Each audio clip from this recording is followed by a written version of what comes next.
Es tiempo de balance, estamos terminando el año y qué bueno que tengamos la oportunidad de charlar ahora con quien tiene nada más y nada menos que la responsabilidad de ser el jefe de gabinete de ministros del gobierno de la provincia de Salta. Estamos hablando del contador Fernando Yarade, con quien vamos a tener oportunidad de poder dialogar ahora acá en 7 PM. Me dice la producción que ya lo tengo en línea, es nuestro invitado telefónico, así que le voy a dar la bienvenida al jefe de gabinete, al contador Yarade. Fernando, ¿cómo te va? Qué gusto saludarte. ¿Qué tal? ¿Cómo están? ¿Cómo anda, Daniel? ¿Todo bien? Muy bien, gracias por atendernos, Fernando, gracias por tu tiempo. Gracias No, por gracias a prestarte ustedes. esta charla. Bueno, ¿sabes qué, Fernando? Me gustaría arrancar con algo que acababa de estar comentando y que tiene que ver con lo que ya se reglamentó, se acaba de reglamentar este nuevo impuesto a lo que es la renta financiera. Y yo le contaba a la audiencia que hay en el seno de la sociedad hay dos posturas. Hay quienes dicen que está muy bien, pero hay otros que se preocupan porque dice, ¿cómo va a llevar adelante, impulsar un proyecto o una ley como esta el gobierno, si el gobierno es el que principalmente se beneficia con la posibilidad de tomar créditos, ¿no? Que son los que aportan aquellos que depositan en el mercado financiero. ¿Cuál es tu lectura como economista, Fernando, de esto? Bueno, sí, es verdad. La verdad que hoy por hoy el gobierno está generando, digamos, un marco que es poco propicio para la inversión y agregar un impuesto más, un impuesto que obviamente va directamente sobre la capacidad de ahorro de un país y teniendo en cuenta, digamos, las altas tasas y, digamos, la propensión que existe hoy en la economía, digamos, por invertir en el mercado financiero, obviamente esto encarece mucho más el costo financiero de toda la actividad que obviamente está pasando por una situación muy compleja. O sea que, digamos, agregar mayores impuestos al circuito financiero, lo único que genera es un encarecimiento del costo financiero que hoy a estas tasas está siendo muy poco utilizado. Obviamente que la mayor carga impositiva que tiene todo el apalancamiento financiero de una economía genera naturalmente un costo adicional a los factores de la producción. Digamos, hoy por hoy la industria, el comercio, la producción primaria tienen serias dificultades de acceder al mercado financiero como consecuencia de las altas tasas que se vienen pagando. Lo mismo pasa, digamos, con los gobiernos. Vos sabés que en el caso particular de las provincias y en el caso particular de nuestra provincia, nosotros hemos transitado un año donde no tuvimos que endeudarnos y eso la verdad que ayudó, digamos, a recuperar la solvencia financiera que habíamos perdido como provincia y como muchas otras provincias también que habían pasado por una situación compleja en los últimos años. Esta recuperación de la solvencia nos evitó, digamos, ir al mercado financiero a pedir préstamos y obviamente nos evitó de pagar intereses que iban a ser elevadísimos. Lo mismo que le pasa a la actividad privada, digamos, a cualquier industria o cualquier comercio, que hoy por hoy ve vulnerada su cadena de pago, su actividad, digamos, y obviamente la capacidad, digamos, de poder comprar, digamos, productos para venderlos o para generar bienes, digamos, para producir bienes, como consecuencia, digamos, de tener un costo financiero elevadísimo, al 60% prácticamente, se hace muy complicado para la actividad económica permanecer, digamos, en una situación de estabilidad y obviamente hacia eso le sumamos una caída fuerte del consumo, una caída fuerte de la inversión, nos lleva, digamos, a estos niveles de desocupación que son, Claro. Si nosotros revisamos hacia atrás, estamos a niveles del año 2006, son, digamos, de los últimos 10 años, va a ser el peor de los años en cuanto a lo que es la desocupación nacional. Lo mismo pasa si analizamos, digamos, desde el punto de vista del endeudamiento de nuestro país, que obviamente fue un endeudamiento que no se aplicó a donde se debería aplicar. O sea, ocupamos, digamos, la posibilidad que tenía el país de tomar financiamiento, tomamos 92.000 millones de dólares, que representan 14% en intereses del presupuesto nacional, casi equivalente a lo que son los sueldos a nivel nacional, pero lo complejo y lo triste de eso es que, digamos, fue a financiar no el desarrollo económico, no la tecnología, la inversión, digamos, la generación de desarrollo económico y social, sino que fue un endeudamiento que prácticamente financió la fuga de capital, con lo cual estamos en una situación compleja, digamos, y esta complejidad fue generando una inestabilidad cambiaria, una inestabilidad en el mercado financiero con tasas altísimas, y esto lo único que genera es aún más incrementar mucho más el costo digamos, de los bienes de la producción.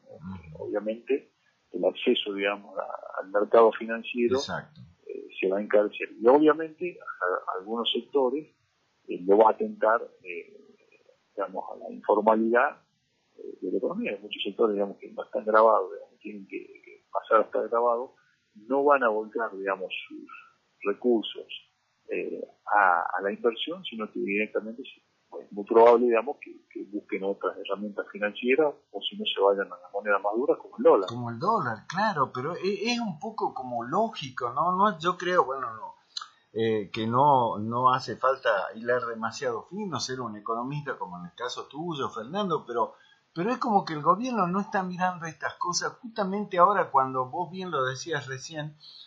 A la Argentina le cuesta mucho encontrar fuentes de financiamiento y esto no se mira desde el gobierno nacional. ¿Cuál es la idea de impulsar un proyecto de esta envergadura, Fernando? No, obviamente tiene una visión exclusivamente recaudatoria. Yo creo que esa visión con la que se había arrancado el pacto fiscal solamente fue cumplida por parte de las provincias. Vos fíjate que las provincias en su totalidad han reducido la carga tributaria para el año próximo, van a reducir, digamos, la carga tributaria. Vos sabés que a partir del 1 de enero la industria va a pagar mucho menos, la construcción va a pagar mucho menos, el transporte va a pagar mucho menos, la intermediación financiera y muchos otros rubros en la provincia van a pagar mucho menos a partir del año que viene.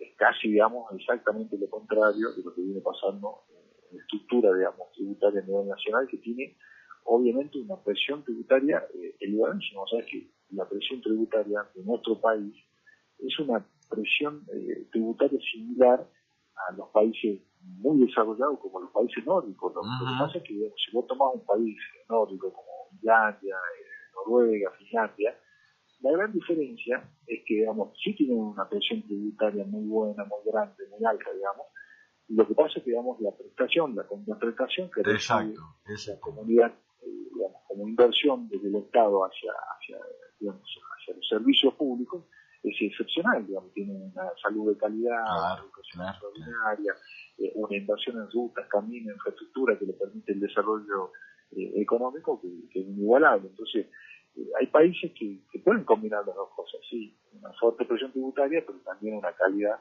en el gasto público. Exactamente. Ahora, escuché algo, vos Fernando recorres el mundo, pero aparte conocés lo que pasa en otros lugares, y hoy escuché algo, lo escuché medio al pasar y me quedó la duda, y quiero sacármela con vos. ¿Puede ser que Singapur tenga solamente 4 impuestos, Fernando? Y bueno, hay países que han ido simplificando la carga tributaria. Obviamente, de eso se habla en nuestro país muchísimo, y generalmente queda reducido a impuesto al patrimonio, digamos que es una manifestación de capacidad contributiva, y impuesto a los réditos, digamos, son impuestos a las ganancias, digamos.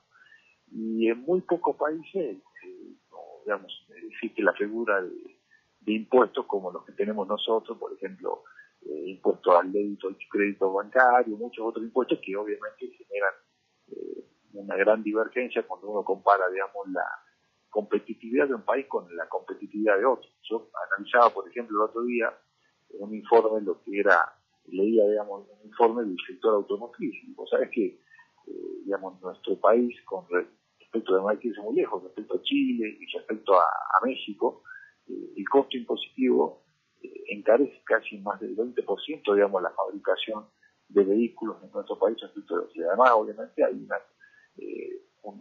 una capacidad, digamos, de industrialización que tienen los otros países que están muy por encima del nuestro por las complejidades que tenemos nosotros en distintos aspectos, y en especial, digamos, en el acceso al crédito. O sea que muchas de las empresas que tienen que desarrollarse, que crecer, lo hacen fundamentalmente con el crédito, que muchas veces es externo, digamos. Por eso, cuando el país crece, también crece el nivel de importaciones, porque obviamente llegan equipos, llegan maquinaria, llegan elementos que hacen a la generación del valor agregado.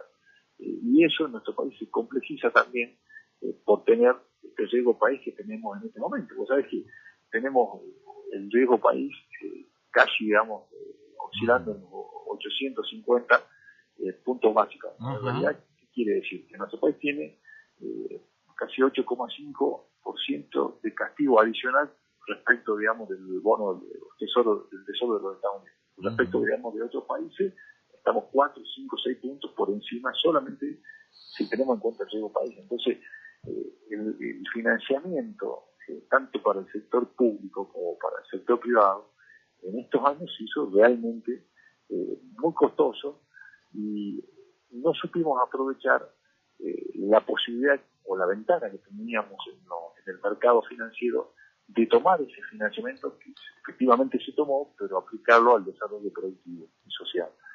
Y obviamente ajustando las cuentas públicas, porque lo cierto es que demoramos como país, esta gestión en particular del gobierno nacional, en tomar, digamos, las medidas necesarias para definir la estructura, digamos, fiscal de nuestro país y regularizar y volver, digamos, a recuperar el equilibrio que se había perdido por estos últimos años. Bueno, si vos tomás, digamos, el caso de la provincia, nosotros nos encontramos, digamos, el año pasado con un déficit fiscal muy alto, el 12% de los ingresos, y tomamos una serie de decisiones que pasaban por las erogaciones, por los ingresos, y estamos cerrando un año con equilibrio fiscal y proyectamos para el año próximo un año con equilibrio fiscal. Sin habernos endeudado. Entonces, me parece que cuando uno toma definiciones y las hace de manera contundente, y no solo en los aspectos técnicos, con el apoyo político del gobernador, pero también por parte de las cámaras legislativas, hay una definición del modelo de provincia que se quiere una provincia equilibrada, y bueno, por eso nos pusimos a trabajar en conjunto con diversas medidas que permiten hoy por hoy que la provincia haya recuperado la solvencia, el equilibrio fiscal, que transite un año en el que no se ha endeudado, y eso obviamente que una provincia que no se endeuda es una provincia que mes a mes recupera solvencia y se hace mucho más atractiva también a la inversión privada, porque la inversión es una provincia que va a asignar recursos, no a pagar intereses, que digamos plata que no tiene, digamos, sentido, digamos, todo el mundo sabe que cuando uno paga intereses, prácticamente es plata que uno tira a la basura. Se pierde, claro. Se pierde. Y esos recursos, digamos, en vez de destinarse al pago de intereses, son recursos que se vuelcan a la actividad económica local, ya sea a través de la inversión, a través de muchas cuestiones que en este último tiempo fuimos sustituyendo como consecuencia de medidas del orden nacional. Por dar un ejemplo, las casas del IPB que se venían construyendo no se actualizan desde el 2016, desde abril del 2016, están a valores de ese año. Bueno, ¿qué pasó? Digamos, obviamente la situación se hizo muy compleja porque las empresas locales, que a su vez emplean mano de obra local, tenían una situación financiera de colapso, digamos, y seguían con esta situación. ¿Qué hizo la provincia? Y bueno, ya aportó más de 500 millones de pesos para sortear esa situación, para poder, digamos, llevar tranquilidad a la gente y a las empresas locales, y para que podamos seguir transitando de un camino de inversión más leve, pero sustentada con recursos provinciales. Bueno, se pasó en distintos ámbitos, y tuvimos que utilizar y ir utilizando recursos provinciales para ir sustentando la actividad local. Y eso es lo que queremos también para el año próximo, mantener, digamos, un nivel de infraestructura acorde, digamos, a las posibilidades provinciales, sin generar nuevo endeudamiento, con un marco de equilibrio fiscal, y también sustentar diversas actividades económicas que habría que tomarlas puntualmente por área, porque, por ejemplo, en el caso del turismo tenemos que consolidar el turismo porque va a tener un año muy bueno. Sabemos que las medidas cambiarias que se han tomado, hay sectores, digamos, que le va a hacer muy bien, como el turismo, claro. el agro, la producción primaria quizás, y sectores que hoy por hoy no están pasando bien, como el comercio, la industria. En el caso del comercio, venimos sosteniendo, digamos, la actividad, intentando hacer planes con la Cámara de Comercio para que, por ejemplo, se pueda pagar en 12 cuotas sin intereses, y esos intereses son absorbidos de manera conjunta, donde la provincia hace un aporte, y que tiene, digamos, el sentido, por un lado, digamos, de alentar el consumo, pero también de volcar mucha gente al circuito formal de la economía, y que no se vaya, digamos, a comprarle a alguien que le vende circunstancialmente más barato, pero no paga ningún impuesto. Entonces, tiene un doble objetivo, que es una lucha contra la evasión y el comercio ilegal, y otro objetivo, que es alentar a nuestro comercio, que sabemos que no están pasando un buen momento como consecuencia de la fuerte caída de consumo que hay a nivel país, que obviamente se ve exacerbada por esta política que fijó, porque también hay que aclarar, es una política fijada por parte del FMI, digamos. Hoy por hoy la economía del país está manejada por las pautas del FMI. Y puso, obviamente, no existe expansión monetaria, que la base monetaria, digamos, no crezca, y esto lleva, digamos, que exista una fuerte contracción, digamos, del circulante, que afecta naturalmente, digamos, en el consumo. Y obviamente no solo afecta en el consumo, sino también en la inversión, y el circuito económico se ha visto disminuido, y en eso, como decía, ha sentido fuertemente el impacto. Seguramente las ventas de este año no han sido lo que han sido el año pasado en la mayoría, digamos, de los rubros del comercio. He estado en la Cámara de Comercio hace 2 semanas, y muchos rubros, digamos, han sentido fuertemente el impacto, digamos, de la coyuntura nacional. Lo mismo pasa con la industria, que tiene un serio problema, que es el costo del gas, que además se anuncian nuevas subas para el año que viene, que, digamos, le agrega complejidad ya a la complejidad existente. Digamos, muchas empresas, el costo del gas es realmente muy importante, y la está afectando de manera, empresas del parque industrial. Estuvimos con los bodegueros. En el caso particular de los bodegueros, estamos pensando aprovechar, en el caso de Cafayate, la energía solar, intentar desde la provincia sostener esa actividad con una reconversión en el marco energético que tienda, digamos, que se pueda utilizar paneles solares. Pero, como te decía, creo que, digamos, el año que viene vamos a tener que estar muy atentos a las actividades puntualmente, y ver cuáles consolidar y cuáles sostener. Y intentar que también mucho de lo que es la actividad económica local pueda, digamos, dar un salto también adicional, para dar un ejemplo, respecto de la minería. Vos sabés que, en particular de la minería, hay un panorama muy alentador en nuestra provincia, pero necesitamos que nuestras empresas también estén a la altura de las circunstancias, en todo sentido, digamos, empresas, profesionales, que brinden el servicio necesario, y que no tengan que ir a otras provincias a buscar esas máquinas o esos equipos o ese servicio que hacen falta, y que las empresas locales puedan desarrollar. Y por eso nosotros, digamos, desde el Ministerio de la Producción, se había lanzado un plan de promoción donde está focalizada, digamos, la minería, y intentamos que la minería pueda consolidarse, no solo como gran proyecto, sino también con todo el efecto multiplicador que genera en muchas empresas locales. Ahora, contador Yarade, el año que viene es un año netamente electoral, y siempre está la tentación de decir, bueno, sí, nosotros estamos muy ordenados, el régimen que hemos establecido nos da resultados. ¿Cómo se hace ante la exigencia de un gobernador como Urtubey, que a su vez candidato a presidente, y te dice, Fernando, necesito que saque el recurso de donde sea porque hay que empezar a dar respuesta? ¿Cómo se hace para mantener este equilibrio del que nos contabas recién? Bueno, el gobernador es muy prudente y sabe compatibilizar exactamente, digamos, las posibilidades de la provincia con las necesidades. Y en ese equilibrio que llevamos día a día a través de algo que digamos, es muy exacto, que es una programación financiera que tenemos en la provincia, y que es una programación financiera que la tenemos, por ejemplo, ya para el año próximo.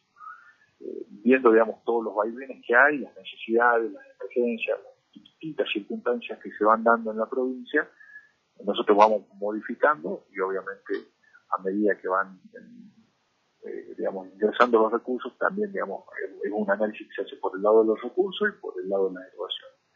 Y eso nos permite saber exactamente cuál es el límite de lo posible, digamos, con lo que tiene que ver con las necesidades, porque, digamos, hay que ser conscientes de que las necesidades, digamos, superan ampliamente las posibilidades, no solo del gobierno provincial, de todos los gobiernos provinciales, de la nación, porque obviamente las necesidades son innumerables, digamos, en particular en nuestro país, de infraestructura, de vivienda, digamos, de mejorar rutas, caminos, digamos, de alentar, digamos, la producción, pero tenemos que, digamos, marcar el equilibrio necesario para que eso pueda llegar a todos los sectores de la provincia. Y en ese equilibrio también está, obviamente, los sueldos de los empleados públicos, digamos, que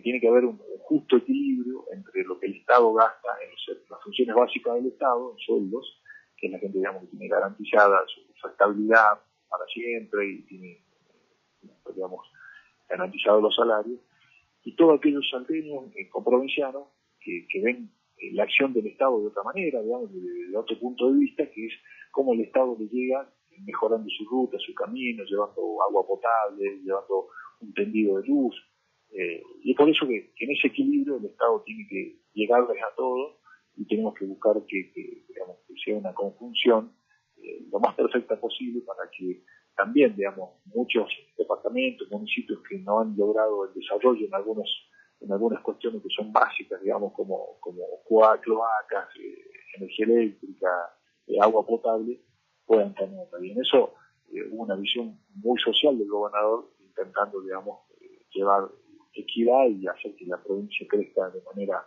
equilibrada y paulatina en todos los sectores, en todas las regiones. La última, Fernando, ¿cuál es tu mirada para lo que viene, el año que viene a nivel nacional? Repito, año electoral, economía complicada, finanzas complicadas, todo un cuadro, digamos, la tormenta perfecta. ¿Cuál es tu mirada sobre lo que podemos esperar los argentinos y los salteños en particular, ¿no? Bueno, el año que viene es un año que, digamos, va a tener una perspectiva de crecimiento que obviamente no es alentadora. Si nosotros tomamos, digamos, los análisis de la OCDE o si tomamos los análisis del mismo FMI o del Banco Mundial, las perspectivas de crecimiento son escasas, digamos, con lo cual ni siquiera hay una perspectiva de crecimiento, sino por lo contrario, digamos, algunos de estos organismos establecen que la economía se va a retraer entre más o menos 3%, digamos. Cada uno de estos organismos entiende que la economía se va a contraer. Muy a contrapelo, digamos, de lo que el gobierno estimaba, digamos, que la economía iba a crecer levemente. Claro, esto es como consecuencia de muchas medidas desacertadas del gobierno nacional que no han llevado a una situación realmente compleja y que obviamente repercute en las provincias. Las provincias no somos ajenas a las innumerables cantidades de malas decisiones económicas que ha tomado el gobierno nacional.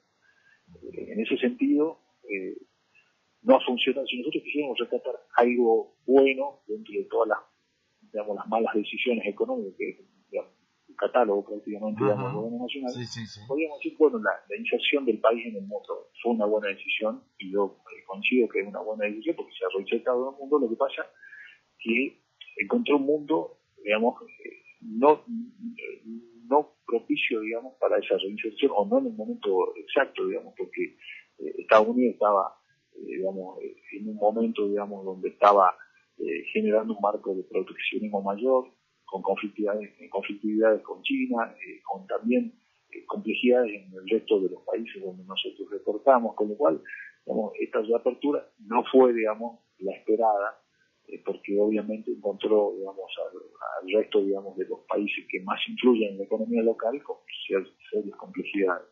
Con lo cual, digamos, ese que podría haber sido un valor agregado, un punto fuerte, no terminó siendo. Me parece que el gobierno nacional ganó con política, digamos, las últimas dos elecciones, y la economía no fue algo que, digamos, que influyó favorablemente, o de alguna manera influyó, digamos, en las elecciones anteriores. Gobernó haciendo, digamos, su estrategia política, lo hizo con política. Y en este caso va a pasar algo similar. El gobierno nacional va a tener que hacer política porque la economía de ninguna manera creo que ayude, porque vamos a tener los tres primeros trimestres que no van a ser buenos, que lleguen de punto y posiblemente sea posterior, pero el gobierno nacional va a tener que apelar, digamos, a una estrategia similar a las que tuvo en las elecciones anteriores. Y obviamente es una fuerte complejidad para el país lo que pasa con el balance del Banco Central. El Banco Central tiene de reservas líquidas el 50% de lo que tiene emitido entre el LELIQ y el LEBAC, con lo cual, digamos, tiene una cobertura solamente para la mitad de las emisiones que tiene en el mercado financiero. Con lo cual eso casi nos lleva a pensar de que no habiendo financiamiento, casi inexorablemente se van a tener que cubrir con emisión, ¿no? O salvo que reaparezca, digamos, el crédito internacional, que yo lo veo muy complicado a estas tasas de riesgo país por la incertidumbre que genera en nuestro país, y obviamente que pensar, digamos, en una ampliación del FMI yo creo que ya es casi técnicamente imposible, porque además, digamos, también, digamos, hay que pensar, digamos, en lo serio, digamos, en la complejidad enorme que se deja en el endeudamiento de nuestro país, pero también tenemos que empezar a pensar que Estados Unidos, por ejemplo, que hoy nos ve a nosotros como un país al que nos presta dinero, deberíamos empezar a ver cómo hacemos para que, además de prestarnos dinero, también nos compren nuestros productos, porque no hay otra forma, digamos, que nuestro país salga, si no es vendiéndole nuestro producto al mundo. Estamos, digamos, sosteniéndonos en estos últimos 2 o 3 años con financiamiento externo, a tasas muy caras, digamos, pagando intereses elevadísimos,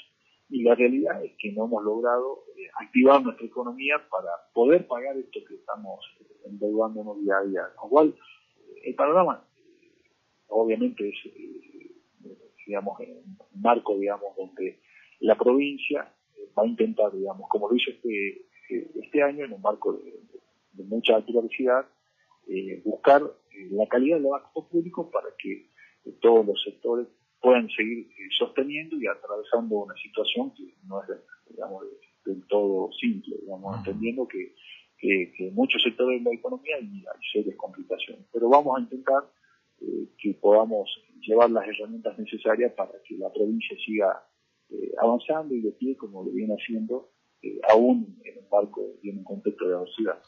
Muy difícil. Esta es la yapa y tiene que ser la respuesta sí o no. Mirá de fácil, Fernando, ¿no? Sí o no, tenés que contestar. No hay más opciones. ¿Van a ser candidato a gobernador de la provincia de Salta? Eso te lo voy a responder en marzo, porque la verdad es algo que no lo tengo, no lo tenemos definido ni hemos trabajado en eso en este tiempo, porque obviamente fue un año de muchísimo trabajo, de muchísima dinámica laboral, y creo que los tiempos, además, digamos, eso es lo que nos exige la gente, estar, digamos, trabajando en estas cuestiones que le preocupan a cada uno de los sectores. Y llegado el momento es algo que obviamente yo no lo descarto, lo comenté, pero será, digamos, para una etapa posterior, digamos, no es para estos meses. Seguramente es una definición que la vamos a tomar en marzo o en abril, pero no lo descarto. Y sí me gustaría ser parte de una construcción donde podamos explicarle una construcción colectiva, digamos, conjunta, de coalición, no solo política, sino de coalición de distintos sectores, donde busquemos a las mejores personas, las instituciones intermedias de distintos sectores que nos puedan, con las que podamos construir una propuesta donde podamos expresarle a la sociedad qué es lo que hicimos, qué es lo que se va a hacer. O sea, sería bueno intentar construir, digamos, un mensaje positivo donde tengamos las mejores ideas para construir sobre lo construido. Salta ha evolucionado mucho en muchos sectores y obviamente hay un camino por delante donde tenemos que buscar las mejores ideas para poder construir una propuesta en conjunto. Fernando, muchas gracias como siempre por este diálogo. Ya estamos en el penúltimo programa de este año, ¿no? Acá de 7 p.m. acá en Pacífico. Así que te agradezco que te hayas hecho el tiempito para hablar con nosotros, darle este mensaje, ¿no? De contarle a los salteños a través de nosotros lo que ha sido este año y lo que se espera. La idea es que nos podamos seguir reencontrando como lo hemos hecho siempre por otro lado, Fernando, el año que viene, ¿eh? Así que te agradezco, te reitero, te mando un fuerte abrazo y te deseo lo mejor para vos en lo personal, con tu familia y también en tu tarea que no es nada sencilla, por cierto. Un fuerte abrazo, Fernando. Muchísimas gracias, Daniel. Te mando un fuerte abrazo, te deseo un feliz año a vos y a toda tu audiencia y muchas gracias por haberme permitido compartir este momento con tu audiencia. Te mando un abrazo, chao.